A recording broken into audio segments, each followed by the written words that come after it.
I don't know what happened. Technology. Sometimes technology just wants to disgrace itself. Honestly, the thing just went off. Just stripped off. Okay, but we are back on. Your microphone is muted. Wait. Rashida is not back on, but I think I see an Abby Smith. Abby Smith. Hi, Abby. Welcome to the call.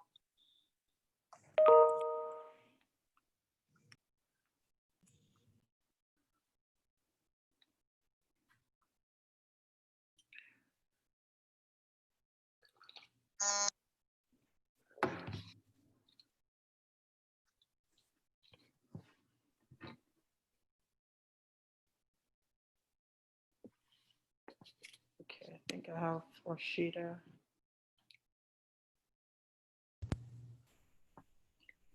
Hey, Rashida. I don't know what happened. Yeah, you went to get water and you took the connection. I love it. That's what you call a powerful woman. You know? Oh, wow. Dr. Iyabo, I'm loving this hair. Oh, thank you. I'm loving it too. I'm telling you, it's so easy. It is. It is. Braids are easy. I mean, I had a weave before. Weaves are easy too, but I like this because I can scratch my scalp. Honestly. Right. Honestly. It's fantastic. Yeah. Thank you. All right. I think we are at a good starting point. Okay. Maybe 8, 9 people. So I just want to officially welcome you to today's meeting. This is our second meeting for the year, African Women Leadership Organization. And we are really focused everything women, you know, we are focused on promoting women, building women from the grassroots to the boardroom across all sectors. We believe that women are leaders in their respective rights. We know that there are women who have chosen to be housewives, and we know that they are leaders, even being housewives, even those who have careers and their own businesses. We believe that we are all leaders, and we're working to build those leadership capacities and leadership skills in whatever area we find ourselves. We are heavily involved in our community, and we've been doing quite a bit with the Georgia District 60. We've been to the capital, the city capital, and a few other projects. We've worked with homeless shelters just to empower women across different spectrum of life. And this year has been a very interesting year for us, because even as AWLO, we had our program, kind of planned out our program for the entire year. We generally meet every quarter physically to just engage with each other and share and uplift ourselves. We planned different outreach programs, which we've not been able to do. And that's clearly because of how 2020 has been. It came with a whole bang, like with its own special package. Special package.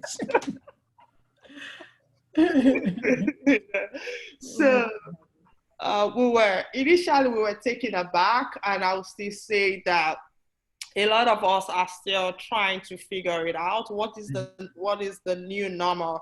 Are we going to return to normal, or is this the new normal? And how can we just put it all together as women?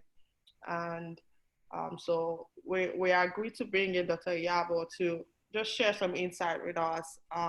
So I'm going to quickly introduce, a few of us know her, but a few people don't. So I'm going to just read a few about Dr. Iyabo, and then I'll bring her on board.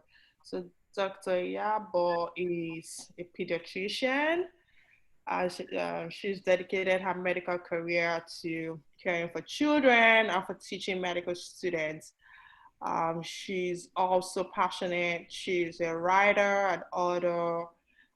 She's an entrepreneur. She runs her medical practice, her pediatric practice since 2004, and she's been serving in the Atlanta community since then.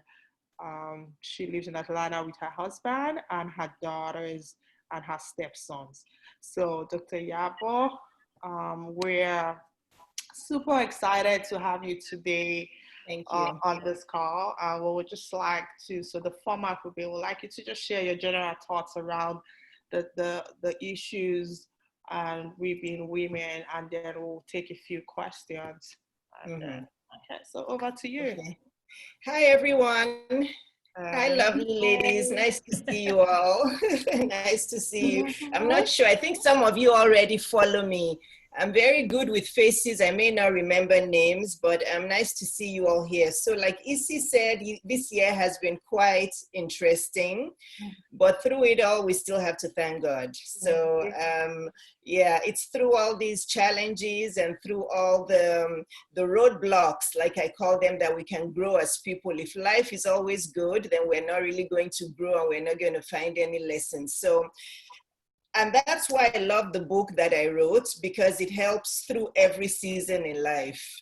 I wrote it when I had just lost my father in 2015.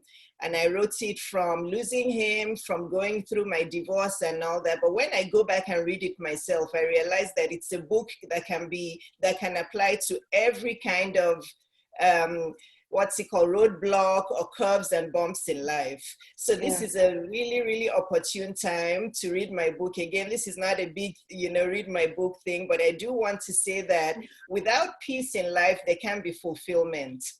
And a lot of us ladies, and I've been there, I'm 50 years old now, I've been through all those stages of life. Wow. Wow, you don't look it. Oh my God. That's what you look like when you have peace. Yeah. Yes, even my kids tell me that I'm aging backwards. Even when I look at my pictures when I was in my 30s, I actually look a lot older. Yes, my pictures when I was 30, I look older than now. So, but you have to go through, and I know what I've been through. God has blessed me a lot. I always see on all the meetings that I do that if I was going to write all the blessings that God has blessed me with, it would go around the globe, so many times I won't be able to stop. But people will wonder, oh, but you've gone through a divorce and you've lost both your parents and all that, and you've moved house like 3-4 times, but you still have so many blessings. Yeah, I still have many blessings because God has pulled me through each and every one. And because I trust him so much, I don't stay in sorrow too long. Right. And that's one thing I want every woman to take out from this. And that's why I'm starting with that before I even go into all these details, because there's going to be ups and downs. Right now, a lot of us are going through financial downs. I'm going through it myself. My practice has gone from up here to down here. Right. I used to see a lot of patients before in the practice. I'm like less than half now. But I've had to, recalibrate and cut some expenses away, as long as, my husband and I, we sat down, we discussed everything. So don't stay too long in your sorrows. I feel like as women, we do that too much. So you have to try to snap out of it any way you can.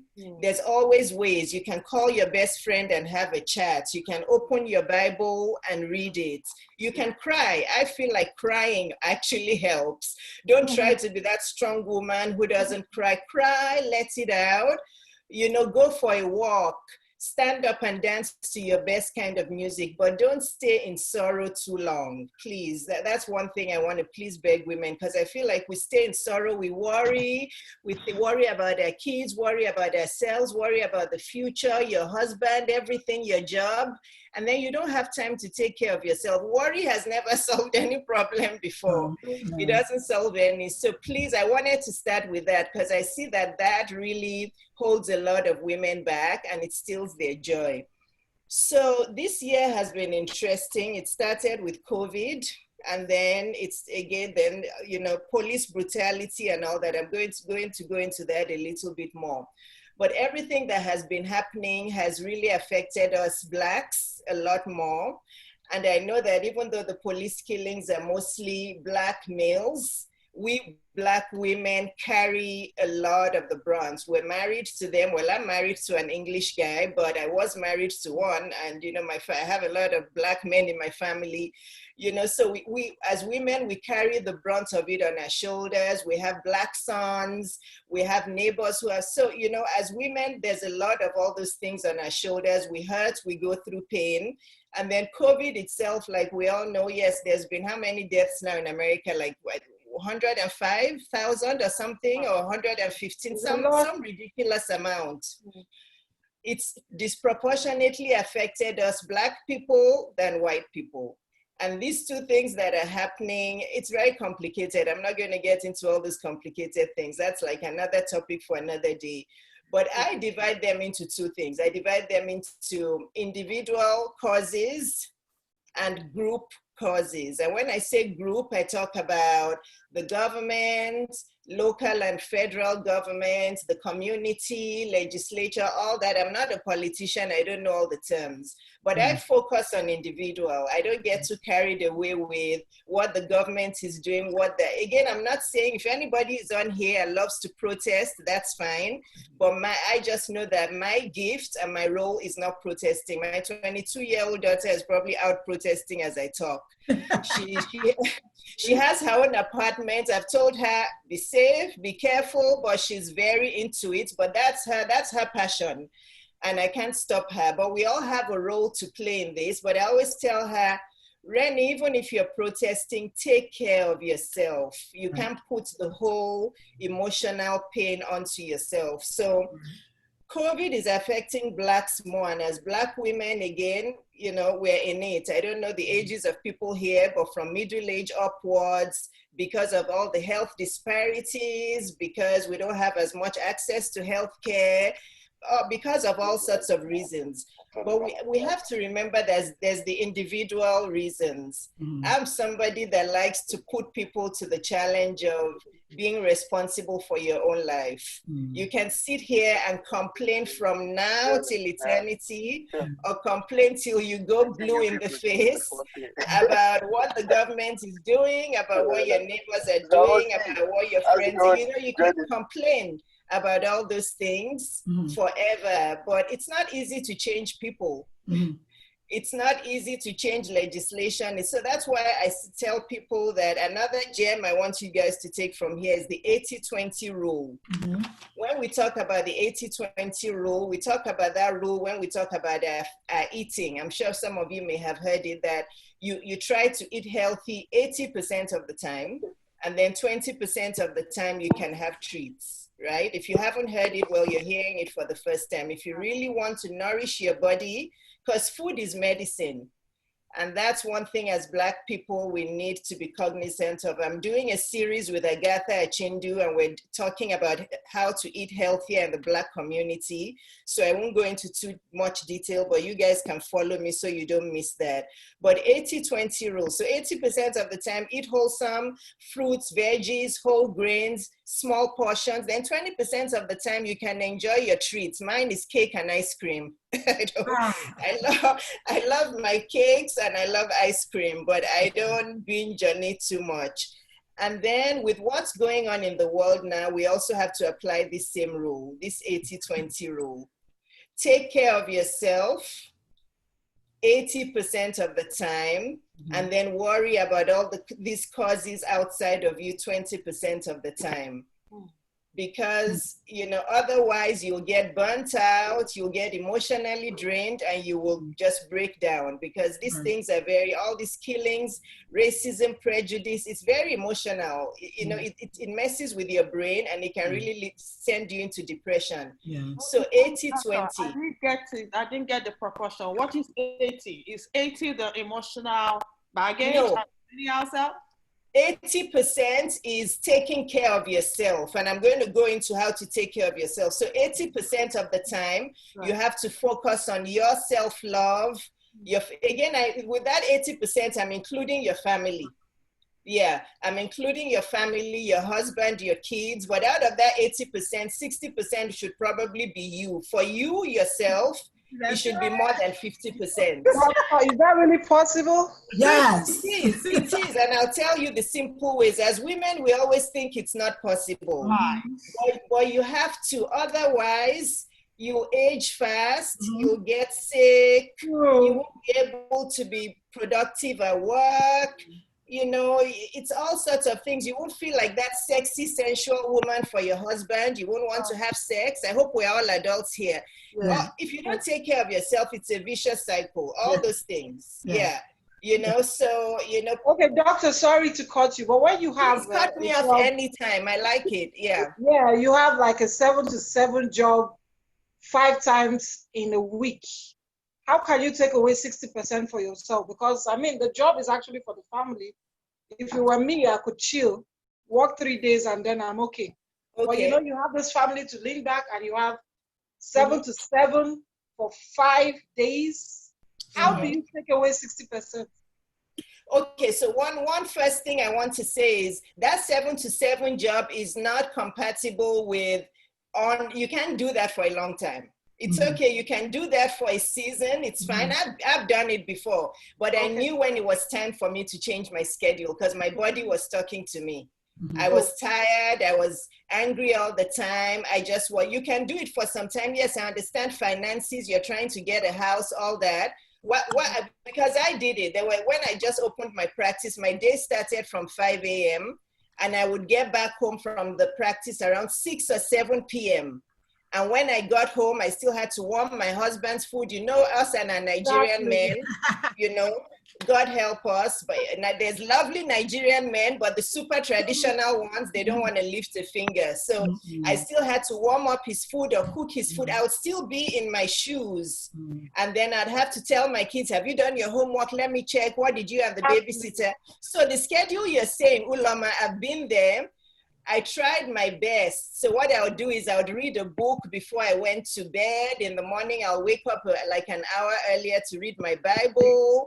I had an elliptical downstairs. I would try to do it for 30 minutes, work out on the weekends. I tried what I could. But you can't, that 7 to 7 job you have, make sure you have a plan to reduce it soon. Yeah. Because your body cannot cope with that indefinitely. Yes. You have to find a way to make it, you have to find a way to make those hours productive because there's no way that you're actually working from 7 to 7 and each hour is extremely productive for the job. You have to, whether when you're business plan. Just like Dr. Start Iyabo thinking said. of some business plan. Start thinking of some other kind of income. 7 to 7, 12 hours a day is a lot for anybody. That's not good. Your body will start to complain at some point. Yeah. Like, do you try to listen to positive music while you're driving? Are you listening to, you know, maybe some type of podcast? Something that can always help. I do home care, so it's difficult to block your ears because you need to listen for your patients. No, I'm saying when you're driving. Are you married? Are you married or are you the sole provider? It's a long story. I'm the sole provider. That's fine. Supposed to be married. That's fine. I understand. I get it. But so like we're saying, just know that has to be for a season. Do the best that you can do now. When you get home, do you have a nanny or babysitter? Do you have somebody that when you get home? My kids are actually grown. Oh, good. My last child is 14. So. Good. Oh, so that makes it easier. So when you get home at 7, do something for yourself. Maybe run a bubble bath. Go for a walk, just something, or soak your feet. I used to soak my feet a lot. I had this. I do that. I soak my feet. Like a foot spa. Yeah, I got one. I had to go get one. Okay. So what I'm saying is the ideal. I'm sorry, it's easy. Yeah. Do these things actually translate into this peak we are talking about? Like they do. Yes, they do. Absolutely, they do. They do. and that's why I tell people that for me, I don't just say things, I let you look at my life as a living example. Right. So they really do. And I see how my life has changed. And I see the women that I help with this and how they come back and say, oh gosh, this has really helped me. Yeah. You know, there's a younger lady who told me that now she just tries to walk 3 miles every day. Yeah. And she's feeling so much better with herself. You know, before she never used to exercise, but now she just aims for 3 miles every day. She says she feels so much better. She's more productive at work. Her relationship with her husband is better. So these things really do help. They do, but you have to, and I've said it over, and I'm not sure you guys have heard me, but there's 3 things that I have in my book that I apply to my own life, which helps me. Yeah. So the number one is the one we're talking about now. We have to nourish our physical and our spiritual lifelines. And there's many ways to do this. And on the physical, before I even talk about eating healthy and exercise, can I talk about sleep first? A lot of us women don't sleep well. At least my friends that I have that are around my age, they tell me they sleep like 4 or 5 hours and they feel it's fine. Their body, they say it's fine for their bodies. It's not enough. If you don't sleep well, you're going to gain weight because your metabolism is going to slow down. You crave all the high sugar foods if you don't sleep well.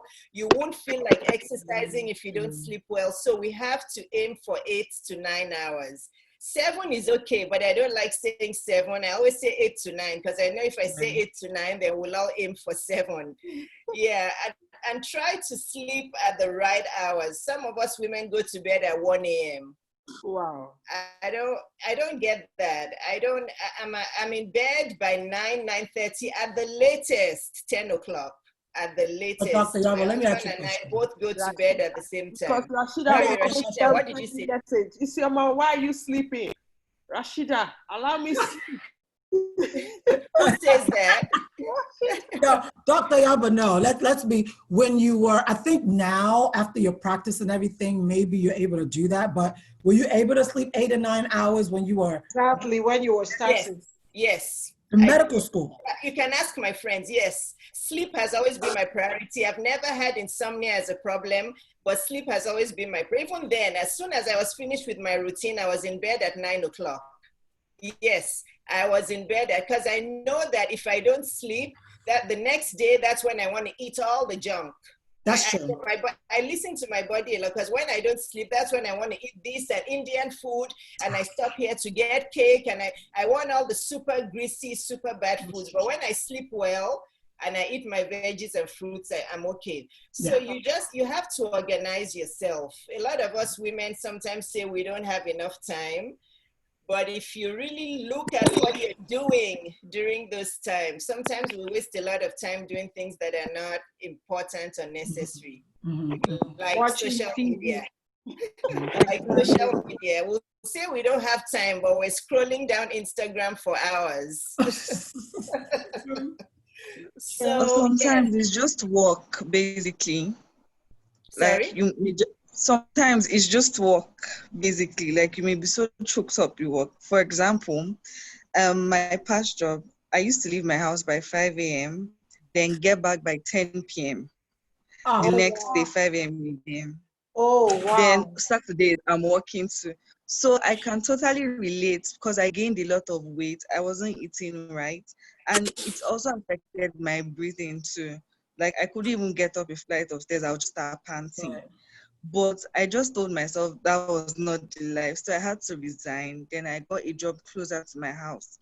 And during this whole lockdown period, I've been able to work out. I've like seen a huge difference within myself because I'm eating right, I'm working out and all. So sometimes I just think we need to take the necessary step in order to just get our health well. That's just it. And I'm glad I resigned from that job. Yeah. Like, now, Doctor, please, this eating right that we talk about here in America, I think is a bit difficult because you have everything fried food, burgers, chips, blah, blah, blah. Even the vegetables are, I don't know. I don't feel comfortable with these pre-packed veggies. I don't think they're fresh enough. That's my take. So you rather eat fried chicken? Yeah, fried chicken, you know. It's about your choices. I think eating right in America is easy because there's farmers. You walk into DeKalb farmers markets in Atlanta here. Everything is there. It's so much cheaper than in Whole Foods and everything. It's about choices. You don't have to fry your food. I threw my deep fryer out years ago. I think I was in my late 20s when I decided this fryer that takes gallons of oil, I don't want it anymore. I threw it out and I was still cooking all my Nigerian stews, but I was baking the food. So I would boil chicken and my meat like we do, but I'll bake it. And then I'll cook it rather than deep frying. So Uloma, you need to, when we're done, please go to Agatha Achindu's page. Agatha is half Cameroonian, half Nigerian. She will, if you send her a DM, she'll reply you. Just say I sent her. I love her cooking because it's healthy and wholesome, but it's still very tasty. So she'll cook the veggies for you, all that, and it's still healthy. So yeah, Rashida. You know, a lot of things that's really helped is an air fryer. Yes, I just bought one. That air fryer. I was shocked when my husband said that the air fryer would literally fry chicken. I said it's impossible. Yes, yeah. Oh, wow. That is so true. Fry plantain. I said, no way. Yes, yes. Your vegetables, all you do is just throw it inside. Yes. And the thing is, it's so much healthier. It's helped a lot of people lose a lot of weight. Yes. Me, I don't really have issue with weight like that. But I do feel it inside of me if I'm not eating well. Me, I like a person like me, I can eat pounded yam 4 times a day. No Okay, Rashida, let me say something. With this air frying and microwaving and all that, you know, when I came into the States, I discovered that you had more cases of cancer, dementia, Alzheimer's, and I kept wondering, why do we have a lot of that here? And I feel it's the diet, this artificial way of cooking. I don't know. I might be wrong. Ulama, we have all those things in Nigeria too. We just don't get the statistics. Well, we don't have it as much as we have here. We have it. Yes, depends on where you're staying. Yes, we do. We just don't have the stat. And then people lie about cause of death. People don't want, if they die of cancer, they will say, she was just sick after a brief illness. So there's no statistics. All these things happen. Microwave is not bad for you. Air fryer isn't, but yes, there are some things that are toxic. You have to educate yourself about, but microwaving and air frying is not good for you. Deep frying is bad for you. I'm not saying never eat fried foods, but you have to limit it because a lot of us Black people have high cholesterol, diabetes, high blood pressure, all of those things. We have to be careful. So you have to make some major changes to your diet, and that's also going to help you perform in all aspects of your life. So we have to nourish our physical and spiritual lives. Two things I do want to say, we women have to ask for help. Okay. We can't do everything on our own. So I know people will say, but I can't afford a babysitter, I can't afford, I used to hire college students for a long time. When I was in my 30s, I didn't hire anybody that I paid more than $10 an hour. I didn't. And they were happy, they loved it. Sometimes I'll give them a tip if I could. You have to ask for help. So you can't have the mommy guilt where you want to do everything. You want to be there for your kids, be there for your husband, cook, work. You're going to break down. God forbid, none of us will break down in Jesus' name. Amen. But you have to ask for help. It's really important. So whoever is on here that feels like they're doing everything, it's too much, look for college graduates or go to care.com.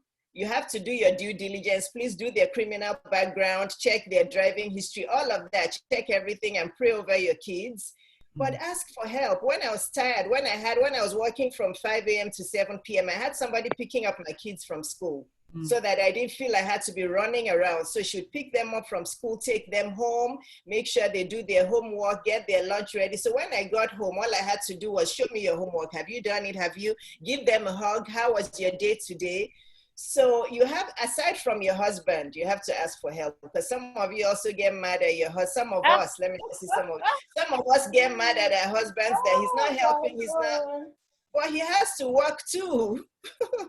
He has to work too, and men are wired differently. If you want a happy marriage, don't get mad at your husband, or they go through a lot of stress too. They may just not be as vocal as we are. So asking for help is super, super important. Please add that to your budget. Forget about buying a new bag or new shoes or new outfit. Get a babysitter that will help you. Even on the weekends to run errands. With those college girls, on the weekends, they would help me go to farmers market to do my shopping. Yeah, because a lot of them were Nigerians and Africans. They'll come home and prepare my fish for me, prepare this. So even on the weekends, they would come and help me go do some shopping. Yeah. That's nice. So it helps you all that time. You're paying them $30 and they appreciate it because college kids are broke. Right, you hire them for 3 hours, go and do some shopping, come home. At that time, you can take a walk, or sometimes I'll just lock myself in my room and take a nap. Yeah, I'll just do that. So asking for help is important. Yes, go ahead, Rashida. Sorry, sis. I think another thing is, a lot of us not having a game plan. You understand? Just like you just said to Sister Aloma right now that she can do the job that she's doing, but just for a short amount of time. It's not something that you do for 2, 3, 4 years and expect that you can still continue to do that. So to set a game plan is something that I really feel like it's really, really important to have. Like you do this for a certain amount of time and then you have some freedom inside that. Yeah, you could have a game plan, but while you're doing it, that's what I was asking. You could have a game plan, long-term plan, but while you are in it, how to manage it, that's what I was asking. Yeah, Ulama, while you're doing it, so that's why we're trying to give you all these tips here and there. You can ask for help so that when you come home, you can have, like 2-3 hours to yourself before you go to bed. You can run a bath, take a walk, or have a foot spa, read a book. You have to make it work here and there. So just look for those things. And then entrepreneurship. Please, women. Entrepreneurship will save your life. I know it's not everybody that is wired to be a business owner, but I'll say that's my real saving grace. I'm glad that I opened my practice 16 years ago and I have my own practice. It was hard in the beginning. It's not easy. It's not, opening a business is not for everyone. That's why a lot of businesses don't stand the test of time. But if you can make it work, you'll be free. Now I work from home 95% of the time. I hire doctors and nurses. When it was just me, though, it wasn't easy. It was by the grace of God. But after some years, when I was able to scale it up, then I moved back and I started writing, blogging, using my creativity. So I want every woman on here, if you don't own any business or you don't have any plan for a business, start thinking. Say, Dr. Iyabo said I must have a business. To start it, to scale it, all the skills you need, I'll be happy to help you. Every business is the same. Even though I have a medical practice, if you want to open a bakery, I can give you the advice. If you want to open a braiding shop, I can give you any business is the same. So please, that's what is going to help you have free time for travel, time for your family later on, entrepreneurship. And when we're all born, God makes it easy for us. When we take that first breath, He gives us gifts. Once you come alive and you take your first breath, aside from your career, nurse, doctor, lawyer, there's other gifts that is inside all of us that we can use to make money. I've discovered that my gift was what I'm doing now, inspiring women. I didn't go to school for that. I didn't go get an MBA. It was just a gift from God that I noticed that people were saying, this. So I'm like, I need to tap into this. It doesn't have to be anything major. Then you have to be confident to step forward to do it. Don't think about your accent or how you look or this or that. I have an accent and I love my accent. If you understand what I'm saying, I've been gone from Nigeria since I was 22 and I still have my Niger accent and I love it. So if you don't understand what I'm saying, then I'm not for you then. So please guys, asking for help and entrepreneurship. The spiritual fulfillment, we all know what to do. I don't want to waste time on that. The only thing I want to say is I'm sure we're probably mostly Christians on this call. God loves us very much. But He didn't say that we should spend most of our time at church and do nothing else.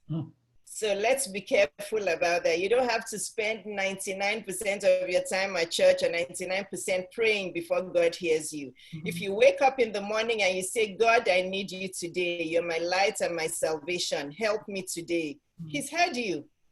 He's heard you. Wow. You don't have to go to church and stay there all day. And some women will say they don't have time to do anything, but you look at their schedule, they're at church all day, and that's not their career. It's not like they're getting paid for it. I'm not saying don't pray. Prayer, look, I'm a prayer warrior. I will pray to God, but once I pray, I have faith that He's heard me. And I just move on with my day because He wants me to be a balanced person. So let's be careful about worrying so much and thinking we have to pray all the time. Spiritual lifelines, of course, you pray to God, you journal, you take a walk, you listen to music, you talk with your best friend. Did you all know that that's all part of spiritual enrichment? Even talking to your best friend is spiritual. So it's not only opening the Bible, it's anything that makes you feel. When I talk to my friend Claire, if I have something that is going on and I talk to her, after I finish, I feel like, at least there was somebody that could listen to me. Right. So you guys get what I'm saying. That spiritual is very important. How am I doing with time, Isi? Because I do talk a lot. We have a few questions. Okay.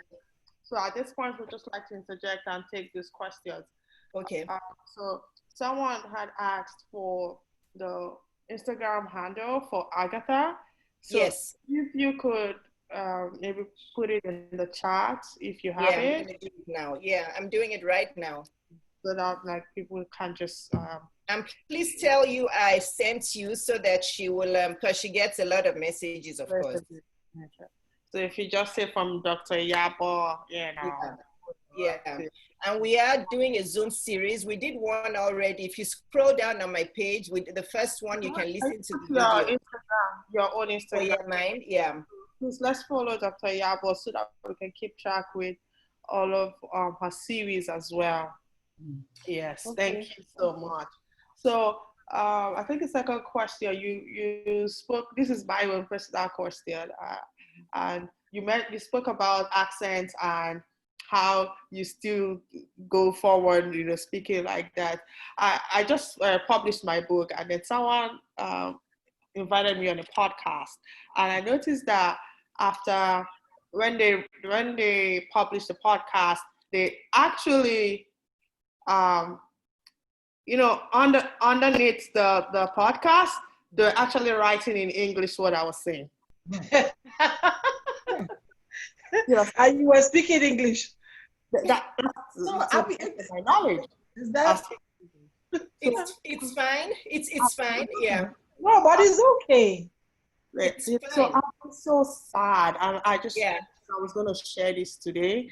And how do we deal with this kind of issues? Oh, there's nothing that if somebody did that to me, I would just brush it off. It's fine. It's okay. I mean, they just want to make sure that their viewers can really understand. That's fine. It wasn't just think about it. It hasn't taken anything away from you. It's not like they said they wouldn't publish your podcast. They still published it. They just want it to be widely available to everybody. So it's fine. You don't have to feel bad or hurt about it. That it was nothing disrespectful to you. So you're good. It's fine. Yeah. So someone put on the chat that she's trying to set up an IT consulting business, and she would like to have some tips. Did you say IT consulting? No, you just said consulting. And she would like to learn some skills about consulting. So what kind of consulting, Chinwe? If you can put on the chat, or shall I will just unmute you. Okay. Hi, thanks so much. So I'm a lawyer, and I've had some professional experience in monitoring and evaluation. I'm currently completing my PhD in public policy. Awesome. So I thought I would like to start some form of research and public policy consultancy in the near future. Yeah. Okay. That's wonderful. Yeah, that's a fully loaded question that I can't cover today. So you should just go to my website and send me a message from there. Because okay. that's going to probably require a 1-hour session with you to go through all the things you need to do to open a business. But at least today you're getting the most important thing before you open a business is you have to take care of yourself. Yes. Because opening businesses is tough. It's very tough. So you have to learn how to have your life in order and balance and take care of your physical and spiritual life before you open the business. And then the details of the business, let's discuss that later, Chinwe. Okay, thanks so much. Yeah, thank you, Chinwe. So I remember at one of your conference last year, when that was actually the first time I met, the second time I met Dr. Iyabo. And after that conference, she talked about asking for help and just not thinking that you have to break your head as a woman. And then as a single mom, there's a lot of pressure on me, But since then, I've really just learned, once it's 8:30, 9 o'clock, I turn off my lights and I sleep. No matter what's going on, the house is not going to burn down. Nothing is going to happen. Fantastic. Yeah, tomorrow we'll continue. So yes, to that. You see how you're glowing now. You see that? But something I've really learned now, even I'm taking it a step further, asking for help. I'm doing runs, basketball, soccer, volleyball. I'm doing all the running around. Even though after all the running around, I just come and shut down. Now I know that I don't have to do all of that running around myself. I can actually get a college student to come and do some of that for me. We are doing dance, music. It's a lot. I'm always on the road. From the road to my bed. You see what I mean? So now I've learned to cut some of those road trips. And so thank you. This is practical. So this is somebody who took those things, practiced them, and she's seen the change in her life. So yeah, this is how we have to pass on what we've learned. I learned all this from people too. You just have to pass it on. It does help. If you're taking care of yourself, everything else is easier. Not easy, but easier. Yeah. Dr. Iyabo, I have a question.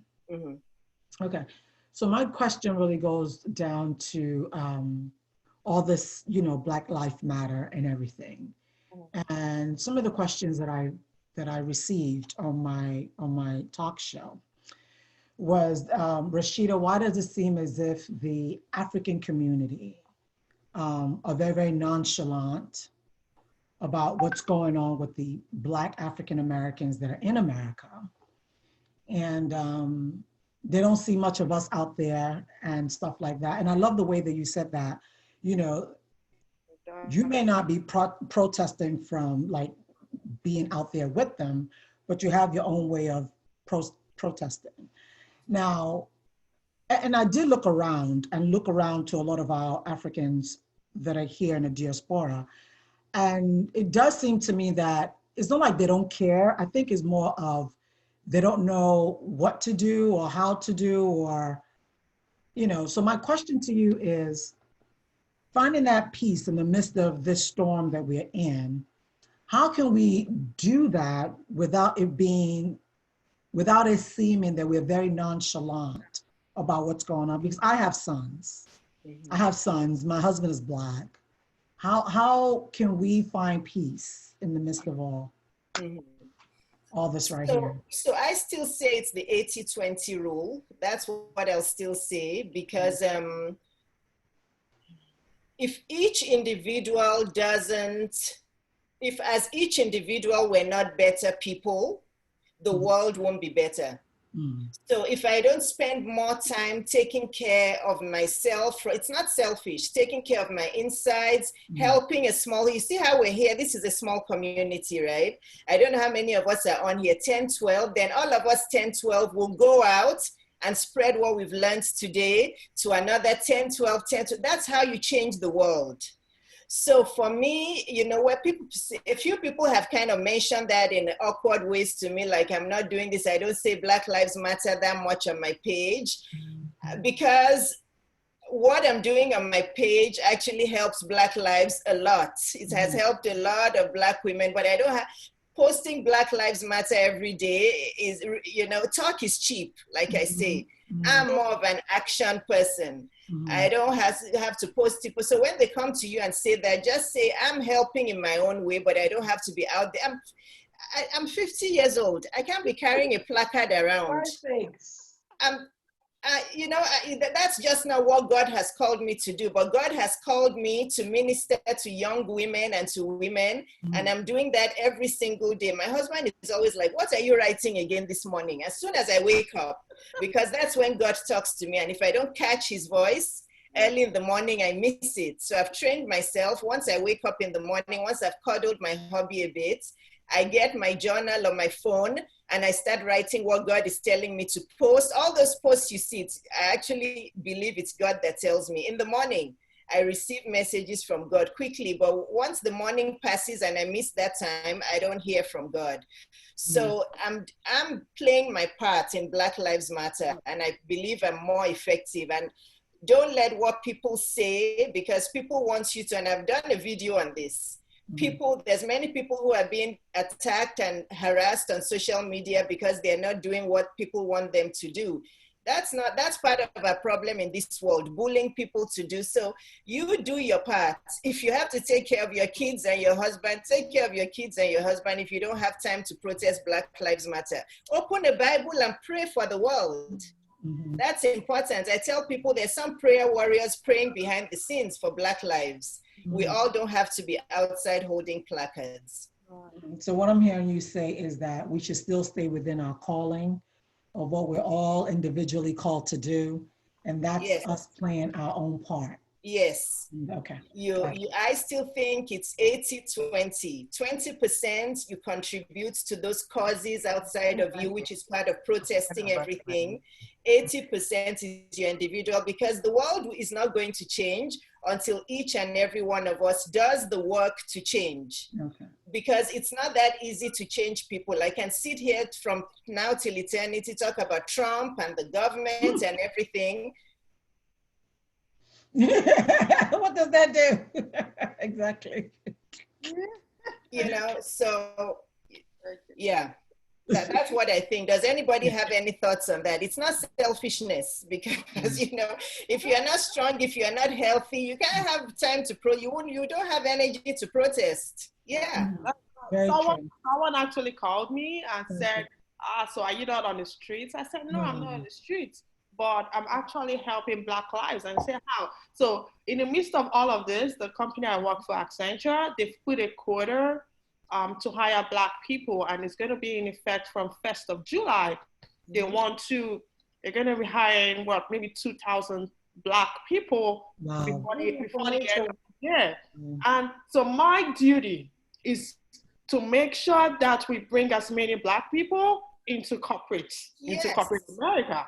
So that's what I'm doing. I'm reaching out to people. In fact, I even spoke with Rashida yesterday. You know, I'm collecting resumes right now from Black people, because I believe that when we're empowered, you know, we can live better lives and we can make change. So I don't have to be on the streets, but I'm contributing to the cause. Exactly. That's what you're going to tell people. And economics and education, that's how we're going to have equality. I tell people all the time, you can protest from now till eternity for change, for legislature. We have to make sure that our kids are staying in school, getting their education, not just education in school, but also life education. I'm still very traditional. And, you know, some people don't like to hear this. It's in my book, and I'll say it again now. A lot of our kids are missing life education, what we call in Nigeria as home training. But that's a topic that is very sensitive. If you say it, people get mad. But the thing about me is I'll always speak the truth, but I'll do it respectfully. Life education, and that's why I say this change must start with us, with our family, and out. So life education, formal education, and economics. If you don't, and that's why I'm talking to everybody here about entrepreneurship. If you don't have economic power, you're not going to become a leader. You're not going to have a voice.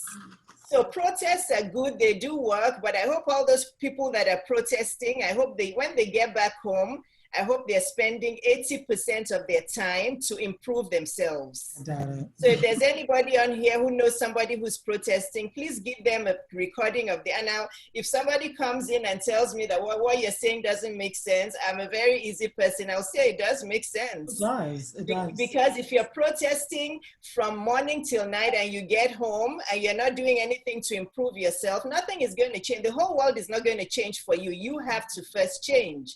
Right. So please spend only 20% of your time protesting. The remaining 80% must be for your self-development. Dr. Iyabo, I want to say something about the entrepreneurship, starting a business. Yes.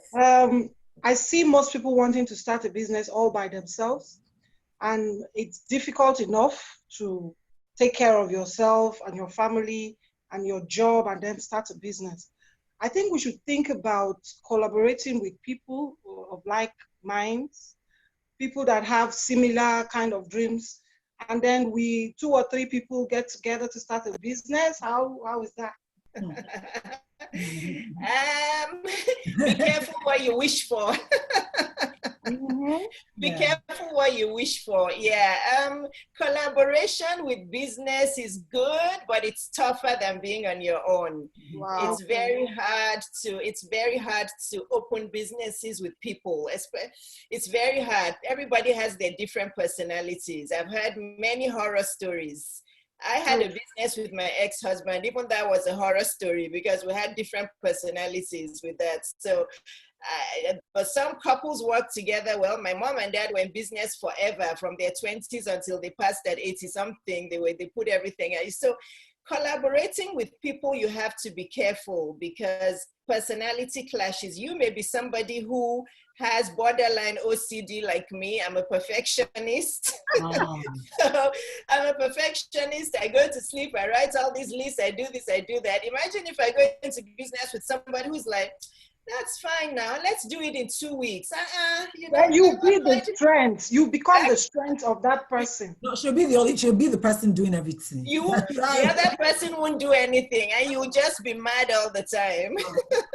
Right. You'll be mad all the time. So I don't want to say yes or no. I just want to say proceed with caution. When you're collaborating. It depends on your personalities. It depends on the scenario, how much money you're bringing to the table. All of that. And please don't mix family with business. Don't mix friendship with business. Don't. So even if you're collaborating, make sure it's just somebody out there who is not a family or a friend. It's very complicated. So I'll just say proceed with caution. Entrepreneurship is not for everybody. I want to repeat that. So if you're having doubts and you feel like you may not want to do it unless you collaborate with someone, maybe it's not for you. Maybe it's not for everybody. So proceed with caution. Can we do like investments? Because I'm not sure, I don't see myself running like my own business like standalone, but I invest a lot. So I'm in the stock market and things like that. Just so that I have that. That's good. That's good too. That's not my area, but you talk with a financial planner and all that. But that's good too. That's another way. And we have to make sure we're saving as soon as we can save. We have to become house owners. There's a lot. I'm just trying to put it all in. There's not enough women that own their homes. House ownership is very important. Take care of your credit score. Try to save. Make sure you have a college fund for your kids. Make sure you have a retirement plan. There's I'll say maybe 8 out of 10 women I talk to don't have a retirement plan. That's not good. So there's a lot to talk about, but these are just little gems here and there. I know we have 1 more minute. There's one question in the chat. How do I build consistency in my self-development journey? So I suspect this person builds herself sometimes and then drops off. So how do you build this consistency? Probably personal development. You're going to have to train your mind. That it's a mind training thing. I understand the question. It's tough. You're going to have to train your mind because if you keep starting and stopping, you won't see the results. And the thing about us humans is we want results fast. Mm-hmm. That's why you're starting and stopping, because you don't see the results. It's like if you want to lose 10 pounds, it'll probably take you 6 months or more. But if you don't lose it in 2 months, then you go back to your old lifestyle. So you have to be consistent. You have to be consistent. So yeah. Good afternoon. Yeah. You have to train your mind to do it. Good afternoon. Sorry, I came in late. I didn't ask what the time is in terms of Central Time or Eastern Time. So I was like, oh, let me just. Okay. It's okay. So did I miss anything? I can stay 5 to 10 more missed minutes. a lot. That's fine. I miss a lot. Oh my goodness. Yes, Ruth. Sister Iyabo, Dr. Iyabo, Yes. Sister Ruth, welcome. Don't Thank worry, you. it's recorded. Okay. So, Dr. Iyabo, Yes. another thing, one thing that really, you know, when you are an entrepreneur, you're successful in your business or in your niche of work that you're in, and when you try to help a lot of your people, the reaction that you get back is a lot of times extremely discouraging, that you don't even want to bother giving information as much anymore. Like for instance, there was a program that I took about, I think it was a year and a half or 2 years ago. And that program really changed the trajectory of my, like, it was such an eye opener. It was so amazing. So the program at the time was about 3,100, you understand? Because what a lot of our people don't understand is that for you to get to the next level or the next dimension of your business, you have to be around the people that have done it before or that know exactly how to take you by the hand and GPS you, like walk you step by. Yeah. There are people that would just rather do it by themselves. You know, I've done it in a place where it took me, when I wanted to do it, when I heard the money, I wanted to just do it by myself. It took like 3, 4, 5 years just to try to do it on your own. You understand? But then you pay these people and they walk you step by step and get you there within a couple of weeks, right? So the program now came back, and what was like $3,100 then became $100. So I now went crazy. I now started calling, hey, you're an entrepreneur, come and do this thing, come and do this course, come and do this 3-day challenge. Yeah. The ones that are entrepreneur, you know, entrepreneur spirit, you don't have to say much. They will just jump on board. Yes. But the ones that are really not entrepreneur, but they were just picking up on learning how to do, I'll call and say, I'll text, I will email, I said, this thing is $100. We can use $100 to sit down and eat lunch. Yeah. Come on, do this thing.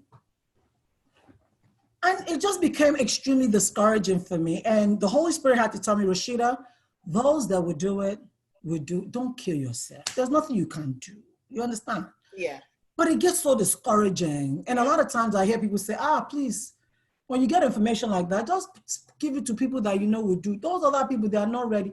And I feel so horrible. Like, aren't they people? Yeah. How do you, in your expertise, how do you deal with that? Like, you want to drag your people to do something, but when it just seems as if, how do you deal with that type of discouragement? Yeah, unfortunately, there's nothing you can do. Once you've done it, you just let go. And you just let go, because you can't change everybody. You can't change the whole world. You just put it out there. You know, it's like even with kids, you know, when you have kids, I remember my parents used to say, like, some of you will listen, some of you will never listen. So we're all wired differently. So all you can do is give them the gifts, it's like today what we're doing. I can't make anybody on this forum, I can't, you know, not force, but I can't make you do what I'm saying. It's going to be your choice, but I'm giving it all out, you know, for you to try it out. So that's all you can do. You just have boundaries around your life. You do what you want to do. It's because you're a genuinely kind person. You're very empathetic. And I'm the same way. But because of what I do now, if I carry that on my shoulders, I won't be effective. I'm going to be upset all the time. So I just give it out, and then I'm like, God, thank you. What is next? Who else needs me? What else do you want me to say? You know, and you just do your part, because you can't carry all that. It's too much of a load or burden to carry. Thank you. I think sometimes you've just sown that seed. So even if the people don't react to what you want immediately, there's a seed that has been sown. You know, the Bible says that Peter will plant, another person will harvest. Correct. For me, what I want to say, Rashida, is don't be discouraged, because, for example, this webinar we're having, we told a lot of people, but the truth is some people are not just, some are not free. You don't know what's tying them down. We kept saying it, but you also need to give the chance for those people that might not be able to. Ruth just came in. If we were judging from that, you would say, oh, where are all the people and all that? But something must have kept people. You keep an open mind. Don't be discouraged. That's what I'm trying to say. Yeah. Because you never know what's going on with people. The zeal you have at that point might not be, you know, what other people are feeling at that particular point. But like what Isi is saying, you have sown that seed to grow as long as you have sown it. Yeah. So Ruth, we want to take your questions before we go. Ruth? Yes. Yes. So I was kind of disappointed because I was waiting for this 4 o'clock, and I told my kids I have a meeting at 4. And it just dawned on me that, could 4 be the New York time? I said, let me just log in and see if I'm too early, I wait. You know? And I asked the question, and they gave me the time, but I did not ask whether it's Central Time or Eastern Time or Pacific. So I kind of feel disappointed. So I don't really know what question to ask right now, because I don't know what you all have discussed. And I didn't see the agenda. I could have said, let me ask from here or here. This is my first time with U.S. meeting, I believe. Yes. AWLO U.S. meeting. So I wouldn't know what to ask, but I hope I won't miss it again. I hate to miss meetings, and I want to say I apologize. I'm sorry. Oh, that's fine. At least technology allows us to record. So we can watch this over and I'm so sorry about that. Yeah. So, ladies, please don't. Just to tell you all a little bit, where AWLO Texas, we met yesterday. Okay. And yesterday was our first meeting independently. Awesome. And good news, I have 2 members active, so that's good news. And our goal is to come back in the next meeting and double that number, having 1 person come with another person. Yes.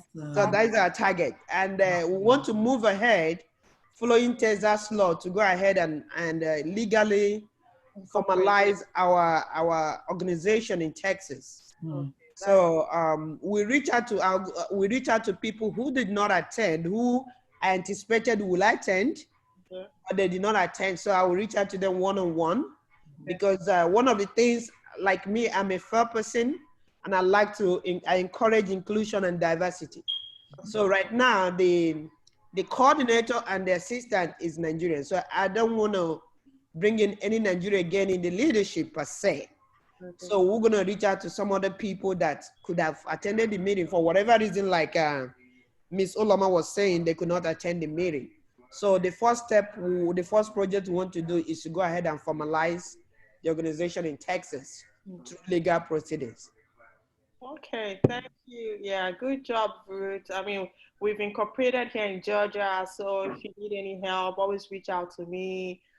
We can work together to get that done. Thank you. Yeah, well Thank done. Thank you so much, Dr. Iyabo. I think she was saying something. Oh, was she still? Yes, so she was giving us one of our last. I'm ready to listen to your advice, Doc. Yeah, Doc. So what's your... I was saying that, the last 2 things I wanted to say is gifts. a lot of us don't use our creative gifts. There's something inside everybody today. So when it's for the next 1 week, just say, Dr. Iyabo said, I have a gift. So what's this gift? Some of us have many. Some of us have 1 to 5, even more. And that gift that God gave us is actually meant to help us with our financial success. So please think of what you're gifted in. And then be the change. Like Gandhi said, be the change you want to see in the world. All right. Practice what you preach. If you're telling people to do this, make sure you're a living example of it. Work on yourself first and be the example you want to see in the world. That's it, ladies. Wow. Thank you so much. Thank you, thank you, thank you. Thank you. All the new faces that I didn't know. Well, I didn't see many people on that didn't have their faces on. Maybe I'll see them on social media or something. Don't worry. Next time I'll be ready and I will show my face. Okay. Is that Dr. Ruth? Not a doctor yet, a doctorate candidate. Okay. So I'm collecting my data right now. So okay, because there was another Dr. Ruth that was meant to join. Okay. It's me. I think he's missing me with a doctor, and I keep telling him I like to go by princess. I'm not a doctor yet. Okay. Yes. All right, ladies. All right. So, Thank you. Bye-bye. We would allow Dr. Iyabo to leave us now, and then we'll just wrap up with our AWLO internal discussions. Okay. Yeah, nice. Okay. So who is Dr. Iyabo? We invited her as our special guest. Okay. To speak to us okay. on peace and finding peace with ourselves and our world as it is today. Okay. So for our activities for this quarter, the district 60 representative has reached out to me to say she wants us to do something for people in her district. So if we have any ideas, let's put it in the chat, in our WhatsApp chats, and then we can brainstorm on it there. So we don't have to do it now, but let's just start thinking of what we can do. But considering the fact that we can't be physical because of COVID, so it still has to be virtual. If we're doing any virtual education, what kind of programs do we want to do? What do we want to educate people on? So if we pick a Saturday and then run a series of webinars, hourly webinars for people in the district. Do you know their age range? Do you know? So she's looking at women because she really wants to empower women, and that's in line with AWLO's objective. So women between the ages of 18 to 50. Women empowerment, okay. Empowerment, yes. Okay. So it can be a course that we're teaching, or? Because it has to be online. I'm thinking do we have anybody that can talk to us about stocks? Yeah. Oh, yeah. Teaching women how to invest. Okay. How to invest, yeah. Yeah, that's a good one. I mean, we did, what is the WFG? The WFG doesn't do stocks, though. Well, it tells you literally the percentage and stuff like that, the benefits, the advantage and the disadvantage of it. And then if they wanted to take it a little bit deeper, because just like Dr. Iyabo said, 8 out of 10 women that she'll talk to would literally not have savings or retirement plan. So you should not be doing stocks if you don't even have a retirement plan. Correct. You should not be doing stock if you don't even have financial education. Yeah. We can call it financial literacy. Right. So you need that financial literacy first before you now want to be in stocks. You understand? So, but we can start off the session with financial literacy. Yeah. And then it could be a series. Yeah. It could be a series. Yes. Very good.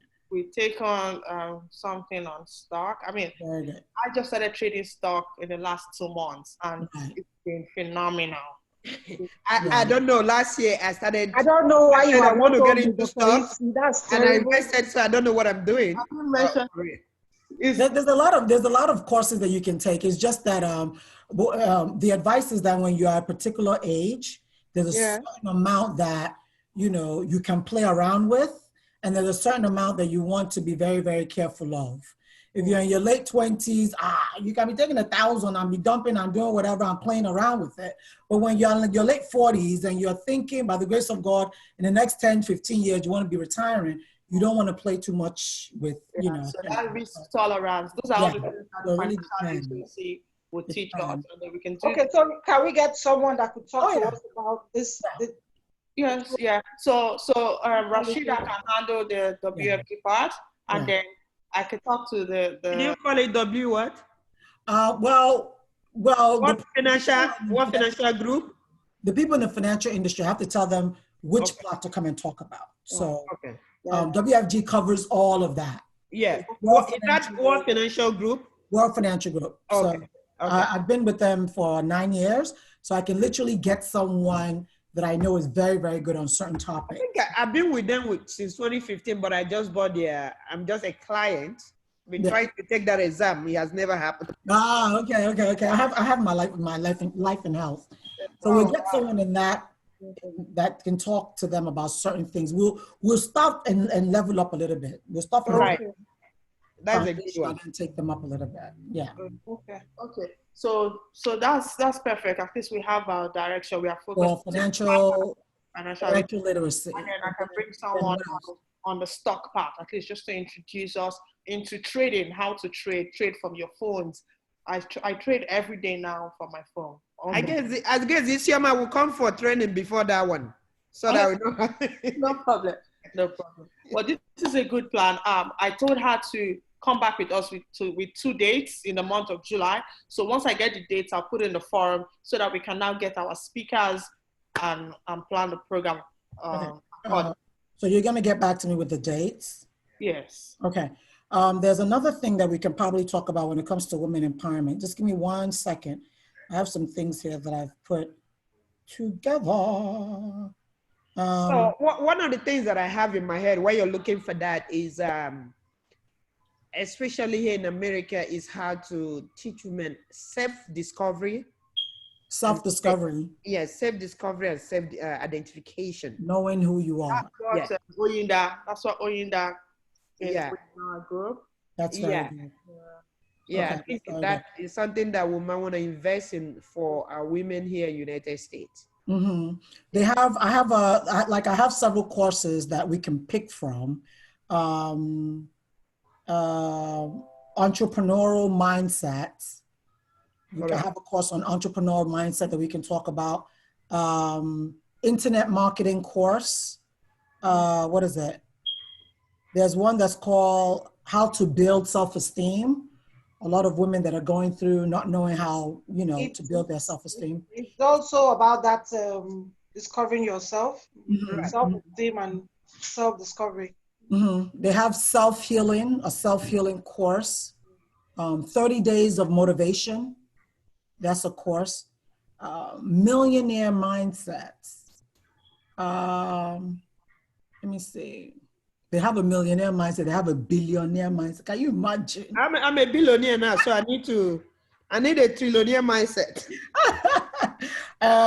They have some courses on, and then when we go to the side of, are they interested in learning more about the online space? Because with over 20-point-something million people losing jobs, you understand, we can teach about self-awareness all day long, but what literally happens is that when you're not doing something that can bring you income, you understand? Because just making money alone can help your self-esteem.